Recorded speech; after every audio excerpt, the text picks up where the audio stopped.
Hey guys, अगर आपसे कोई पूछे फलों की दुनिया में फलों का राजा कौन है तो शायद आप सबका जवाब कहीं ना कहीं आम ही होगा। पर अगर आपसे कोई पूछे घड़ियों के साम्राज्य में घड़ियों का राजा कौन है तो हाँ, आप जो सोच रहे हैं वो सही है। The most beautiful and expensive watch in this world, Rolex.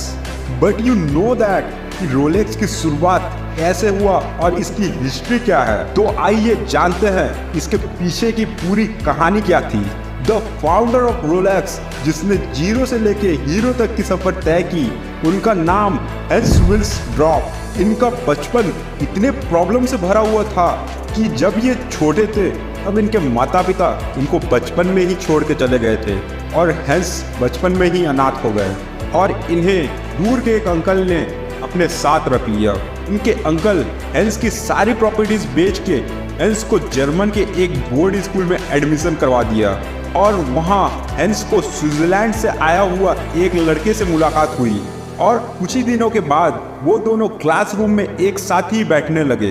एक दिन स्विट्जरलैंड से आया हुआ लड़का अपने कंट्री और वहाँ के फेमस चीज़ों के बारे में बता रहा था और जैसा कि आप सब जानते ही होंगे कि स्विट्जरलैंड दुनिया में अपने लग्जरी घड़ियों की वजह से जाना जाता है। कुछ दिनों बाद हेंस अपनी स्टडीज कंप्लीट करके स्विट्जरलैंड चले जाता है। फिर अचानक एक दिन उनके फ्रेंड ने उनको ऊनो क्रोटेन नाम की कंपनी में जॉब के लिए ऑफर भेजा, जो उस समय स्विट्जरलैंड के एक बड़ी घड़ी बनाने वाली कंपनी थी। वहाँ उनको वॉच की एक्यूरेसी चेक करने और घड़ी को पैक करने का काम मिला और टाइम बीतने के बाद हेंस घड़ी बनाने में एक्सपर्ट हो गए।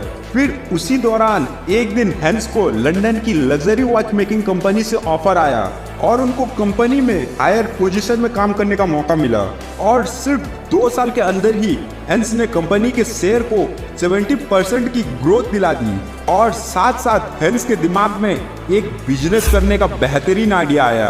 फिर हेंस ने अपने अंकल से बात करके विल्स ड्रॉप एंड डेविस नाम की एक वॉच कंपनी की शुरुआत कर दी और हेंस के हुनर के बदौलत ये कंपनी जल्दी मार्केट में अपना अच्छा नाम कमा ली। उस वक्त ज्यादातर लोग पॉकेट वॉचेस यूज करते थे और वहीं हेंस को एक बेहतरीन आइडिया आया रिस्ट वॉच बनाने का और एक दिन उसी आइडिया के बदौलत हेंस ने रिस्ट वॉच मार्केट में लॉन्च कर दिया और वर्ल्ड की बड़ी बड़ी कंपनी में भी हेंस की कंपनी का नाम आने लगा। पर अभी भी हेंस को एक बात परेशान कर रही थी, उन्हें अपने कंपनी के लिए एक लग्जरी नाम का तलाश था और कुछ दिनों के बाद अचानक उनके दिमाग में एक नाम आया, रोलेक्स, जो आज के डेट में ना सिर्फ एक नाम है बल्कि हम इंडियन का सपना और इमोशन भी है। वो कहते हैं ना, आज हाथ में टाइटन है तो सब समय पूछते हैं, कल जब रोलेक्स होगा लोग हाल भी पूछेंगे। रोलेक्स की घड़ियां सिर्फ आपको समय नहीं बताती बल्कि आपका समय सबको बताती है।